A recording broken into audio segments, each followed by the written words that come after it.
नमस्कार। मेरा नाम डॉक्टर सुरेखा भार्गव है। डॉक्टर हूँ क्योंकि अकाउंटिंग में पीएचडी करी है, पर एक बहुत ही मिडिल क्लास फैमिली को बिलोंग करती हूँ और सारे बचपन ये सुनते सुनते बड़ी हुई कि भैया भार्गव जी, ये तो आपकी बेटियाँ, इन्होंने कौन सा आपका नाम रोशन करना है, इन पे क्यों खर्चा कर रहे हो, इनको क्यों साइकिल दिलाई, इनको क्यों लूना दिलाई, इनको क्यों ट्यूशन पढ़ा रहे हो। और बस मन में कहीं इच्छा थी कि अपने पेरेंट्स का नाम रोशन करूँगी।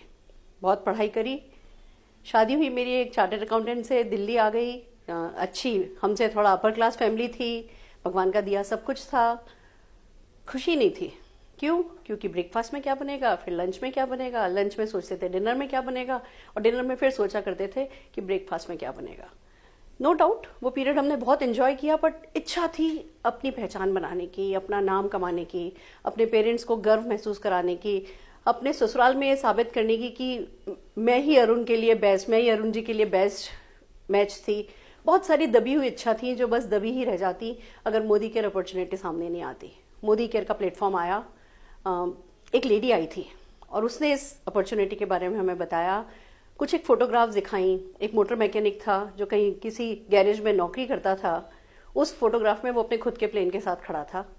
एक टीचर थी जिसके दोनों पैर कटे हुए थे, व्हील चेयर पर बैठी थी, हैंडीकैप थी, पर अपने करोड़ों के बंगले के सामने व्हील चेयर पर बैठी थी। एक हस्बैंड वाइफ की फोटोग्राफ थी जिन्होंने 4 साल इस बिजनेस को किया था। हस्बैंड की रोड एक्सीडेंट में डेथ हो गई थी, वाइफ पागल हो गई थी, पागल खाने चली गई थी, पर 30 साल बाद जब ये कहानी लिखी गई थी तो उनके दोनों बच्चे अमेरिका के 100 सबसे रईस लोगों में से एक थे।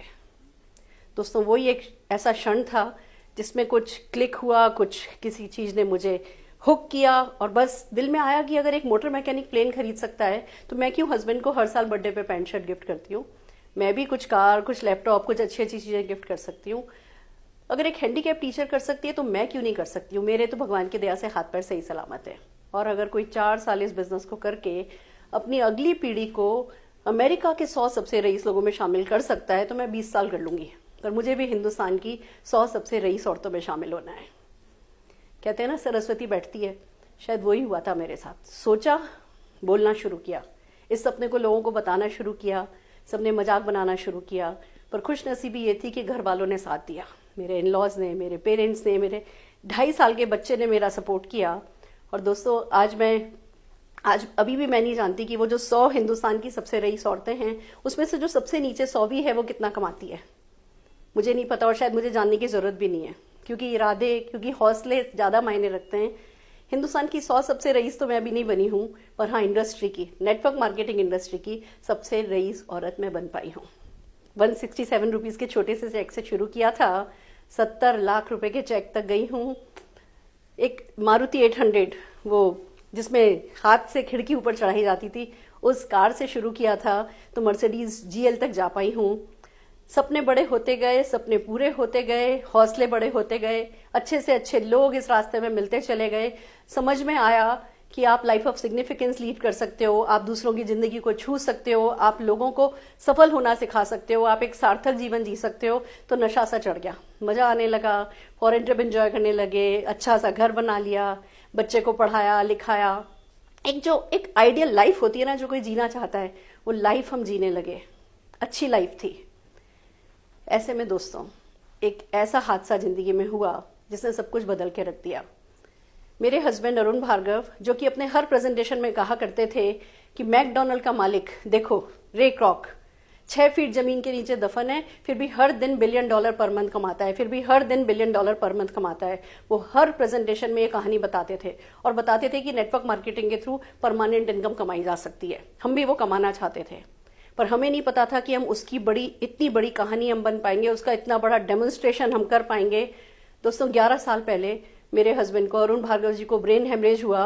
11 साल वो बेड पर रहे, वो पैरालाइज रहे, डिसेबल रहे, पर खुश रहे, राजा जैसे लेटे थे, क्योंकि मोदी केयर करके लेटे थे। परमानेंट इनकम आती गई। बीच में 6 साल जब मैं उनकी सेवा कर रही थी, उस समय भी हमारी लगभग 5 लाख रुपए महीने की इनकम थी। वो हर महीने बिना कुछ किए घर आ जाती थी। तब पता चला कि परमानेंट इनकम क्या होती है, पैसिव इनकम क्या होती है। मेरे हस्बैंड हमेशा कहते थे, समझ आए तो कर लो, नहीं समझ आए तो भी कर लो, पसंद आए तो कर लो, नहीं पसंद आए तो भी कर लो। उन्होंने किया। एक चार्टर्ड अकाउंटेंट होते हुए, अपनी ईगो बड़ी सी होते हुए, इस बिना किसी इन्वेस्टमेंट को, बिजनेस को करना बिना किसी इन्वेस्टमेंट को बिजनेस को करना, समझना भी उनके लिए आसान नहीं था, पर उन्होंने समझा, उन्होंने किया। दोस्तों, अभी कुछ दिन पहले वो इस दुनिया में नहीं रहे। वो हम सबको छोड़ करके चले गए, पर राजा जैसे जिए और राजा जैसे शान से गए। दोस्तों, मेरे हस्बैंड हमेशा कहते थे, ये बिजनेस समझ आए तो कर लो, नहीं समझ आए तो कर लो, पसंद आए तो कर लो, ना पसंद आए तो भी कर लो, क्योंकि तुम्हें नहीं पता इस बिजनेस की